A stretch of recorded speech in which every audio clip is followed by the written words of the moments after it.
रक्षाबंधन। रक्षाबंधन एक ऐसा सूत्र, एक ऐसी बंधन जिसमें रक्षा करने की कामना हो। रक्षा दैट मीन्स ब्लेसिंग और that means support, that means उसके लिए रिस्पेक्ट करना। किसके लिए? अभी रक्षाबंधन है किसका? हम लोग क्यों सेलिब्रेट करते हैं? Do you know that this is the given for the Krishna. Krishna को जानते हो? Who is that? It is now God. वो हमारे भगवान हैं। और कृष्ण का हमें पता है कि हमारे युग के अकॉर्डिंग, लीला के अकॉर्डिंग हमारे 4 इयर्स हैं। सतयुग, त्रेता युग, द्वापर युग और कलयुग। Listen properly. त्रेता युग, सतयुग चूंकि हरिश्चंद्र का था, त्रेता युग चूंकि राम जी का था, और मैं द्वापर युग की बात कर रही हूँ। तो द्वापर युग श्री कृष्ण का था, जिसमें उन्होंने, सुनोगे सारे बच्चे सुनोगे, बड़े बच्चे खास करके, टीचर्स भी, पेरेंट्स भी, सारे बच्चे सुनेंगे। उन्होंने सारी कलाकृतियाँ मतलब 16 रूप, वो 16 रूप का दर्शन कराए थे द्वापर युग में। उसके पीछे का फैक्ट क्या है? रक्षाबंधन का फैक्ट, ये भी आप सब जानेंगे।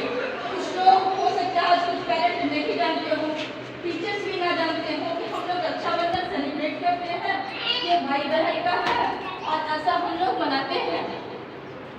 लेकिन मैं बता दूं, श्री कृष्ण के बीच जब वो पूरी तरह से अपना राज्य उन्होंने बसाया था, और ये राज्य उनका कहाँ बसा था? द्वारिका में, ठीक है।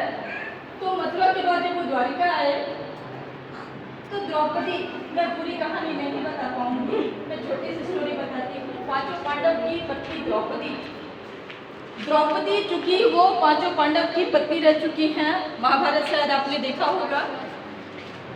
द्रौपदी श्री कृष्ण भगवान जी को उनकी अंगुली एक बार, किस रूप के लिए? क्योंकि जरासंध से उन्होंने लड़ाई करी, उनकी अंगुली, ये अंगुली क्योंकि कट चुकी थी, और कट चुकी इसलिए किसी ने उनकी तरफ ना देखा। द्रौपदी, माँ द्रौपदी ने उन्हें देखा और उन्हें दया आई, उन्होंने क्या किया? अपने साड़ी का पल्लू, ये पल्लू होता है ना, उन्होंने फाड़ा, तोड़ किया और उससे वो उनकी अंगुली बांध दी। तो श्री कृष्ण ने भी वचन दिया, दैट मीन्स प्रॉमिस की। आप लोग प्रॉमिस करते हो ना अपने सिस्टर से, मम्मा से, पापा से, सबसे प्रॉमिस करते हो। तो उन्होंने भी प्रॉमिस करा। क्या प्रॉमिस किया? कि मैं आपकी हमेशा रक्षा करूंगा, एक बड़ी बहन के रूप में।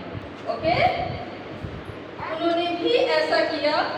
जब उन्हें दरबार में अशब्द बोलने के लिए घसीटा गया, और जब उन्हें दरबार में ओपन करने की बात की गई, मतलब साड़ी ओपन करने की बात आपने सुनी होगी, दरबार में उनकी साड़ी खींची गई। महाभारत में सारे पांडव और कौरव के बीच उनकी साड़ी खींची गई। तब उन्होंने दोनों हाथ उठाया और श्री कृष्ण का नाम लिया, बोले हे श्री कृष्ण मेरी रक्षा करो, हे मेरे भाई मेरी रक्षा करो।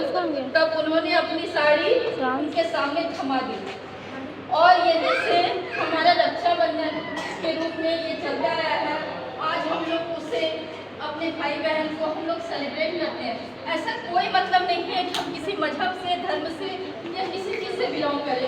मतलब ये है कि इंसानियत, राह चलते भी अगर कोई मेरी बहन जैसी है तो हम उसकी हेल्प करें। कोई भी हो, कोई भी भाई बहन हो, तो हम उसकी मदद करें। जरूरी नहीं तो सगे ही हो तभी भी, बस उन्हें मान लिया, रक्षा करने की कामना करें। बस इसी के साथ हम लोग रक्षाबंधन सेलिब्रेट